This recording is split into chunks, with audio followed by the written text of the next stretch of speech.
Adobe Photoshop is a registered trademark of Adobe Systems Incorporated, and I am in no way affiliated with Adobe. Alright, so in this tutorial I'm going to show you guys a little bit about the brush tool. The brush tool is right over here on your layers, on your little palette on your left hand side, your tools palette. You got the brush tool, the pencil tool, and the color replacement tool. Today we're just talking about the brush tool. Okay, so the brush tool is real basic.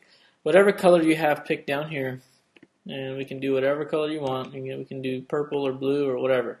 Let's do blue. So as you can see down here, blue is selected, and right up here at the top, as you can see brush, you click on that and it gives you options. You can make the brush, as you can see, it's a soft edge, or what we can do is we can actually bring that over to 100 and make that an extreme hard edge. You can change the size of your brush just by moving that up and down, or we can change the type of brush over here on the side, and you can do a weird looking brush like this and change the diameter to be up really high, and we got a weird looking thing just like that. Now these are my normal brushes right here, and if we go down right here, right here where the little arrow is, as you can see, if you click that button, you're going to get a whole array of brushes. Assorted brushes, calligraphy, drop, shadow, special effects. You can even get square brushes, and you hit OK. Now you got yourself a bunch of square brushes, and you can obviously use your brush like a square.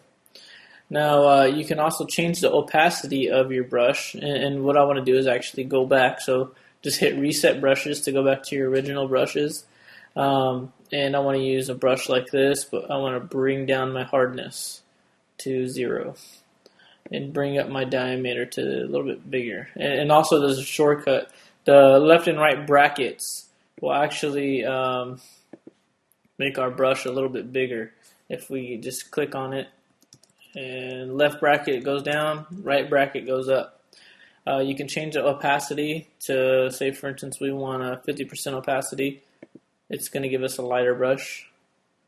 And then the flow is kind of the same thing as opacity. But the cool thing is with this, you can do this little tool that I have up here. It's basically a pressure sensitive type deal. If I click and hold, that's all I'm going to get if the pressure sensitivity is not on. If I click it on, and I click and hold, you're going to get yourself something that's cool because it starts to bleed. It just keeps going and going, and it's kind of neat to get weird looking things with that. And I really like to use this a lot. I have a Wacom tablet where I use this pressure sensitive thing all the time because I can click a little bit harder if I want a bigger brush, or click a little bit, not as hard if I don't want such a thick brush.